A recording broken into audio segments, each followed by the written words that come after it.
भैया आज हम एक बेहद महत्वपूर्ण विषय पर बात करने वाले हैं। थंबनेल देखकर आपको तो पता चल ही गया होगा कि हम किस पे बात करेंगे। दोस्तों, इस विषय के बारे में जानना इसलिए भी ज़रूरी है क्योंकि ये डायरेक्टली हमें कहीं ना कहीं अफेक्ट करता है। तो आइए जानते हैं इन 3 नए कानून के बारे में जो 1 जुलाई 2024 से लागू किए जा रहे हैं भैया, जिसने अपराधियों, चोरों, गुंडों, मोबाइलियों जैसों का जीना हराम कर दिया भैया।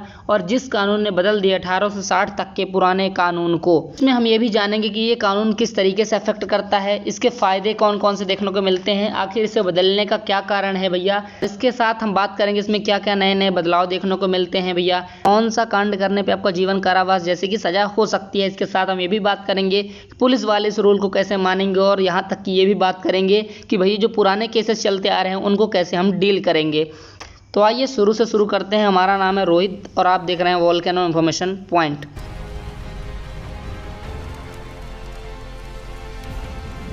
दोस्तों, आप अक्सर हंसी मजाक में या फिर टीवी वगैरह में सुना होगा कि आईपीसी धारा, इसके तहत आपको ये सज़ा सुनाई जाती है। अब ये सुनने में तो अच्छा लगता था लेकिन ये रियल में एग्जिस्ट करता था दोस्तों। और जो बदलाव किया गया है ना, इसी में किया गया है। यानी जो पहले आईपीसी हुआ करता था, यानी इंडियन पीनल कोड 1860 होता था, इसे बदलकर दोस्तों भारतीय न्याय संहिता 2023 कर दिया गया है। शॉर्ट में आप बीएनएस भी कह सकते हैं। इसके साथ साथ दोस्तों जो दूसरा बदलाव किया गया वो है क्रिमिनल प्रोसीड्यूर कोड, यानी सीपीसी जो होती थी, कहते थे ना सीपीसी की धारा लग रही है, उसे बदल दिया गया है। उसे बदलकर भारतीय नागरिक सुरक्षा कोड यानी बीएनएसएस कर दिया गया है। और तीसरा जो बदलाव किया गया है वो हुआ है आईईए में, यानी इंडियन एविडेंस एक्ट 1872 जो था, उसे बदलकर भारतीय साक्ष्य अधिनियम 2023 कर दिया गया है। पहले मैं आपको ये बता दूं कि ये कानून बहुत पहले पास हो गए थे, यानी 2023 में पास हो गए थे।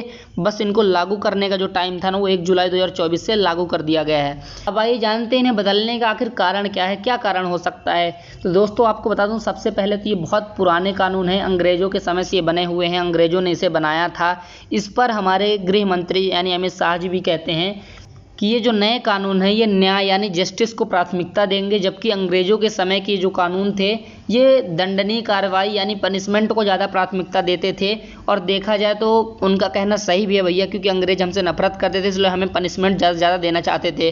लेकिन जो नए कानून है उसमें जस्टिस यानी न्याय को ज़्यादा ऊपर रखा गया है पनिशमेंट के मुताबिक। आइए बात करते हैं इस कानून के फ़ायदे क्या हैं। फ़ायदे तो बहुत सारे हैं लेकिन मैं कुछ ही पॉइंट आपको बताने वाला हूँ। जैसे तो टेक्नोलॉजी का अडॉप्शन किया जाएगा, यानी नए नए उपकरण वगैरह यूज किए जाएंगे। प्लस 0 FIR जैसा कॉन्सेप्ट इसमें लाया गया है, यानी पूरे देश के अंदर आप कहीं भी रहकर FIR वगैरह दर्ज करा सकते हैं।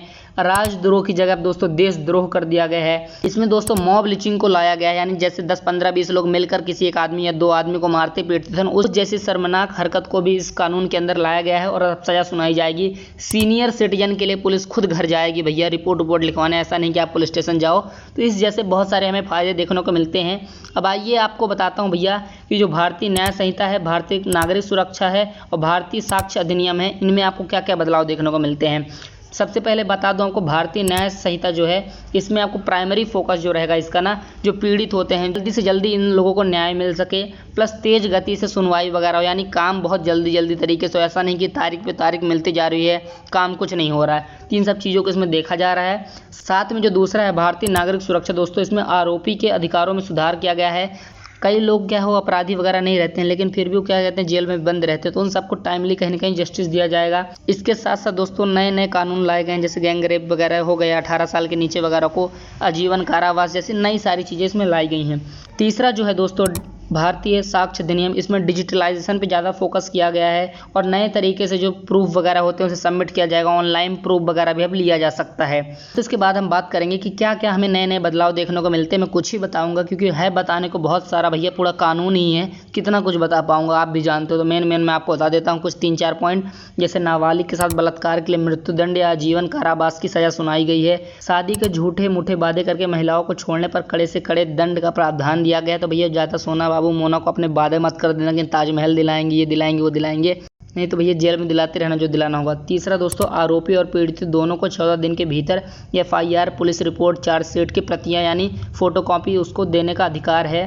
प्लस जो आदमी गिरफ्तार हो चुका है उस स्थिति में वो अपने पसंदीदा व्यक्ति को सूचित करने का अधिकार रखता है। और भी बहुत कुछ है बताने के लिए, लेकिन मैं बता रहा हूँ ना भैया, पूरी बुक ही है लेकिन कितना कुछ बताएंगे।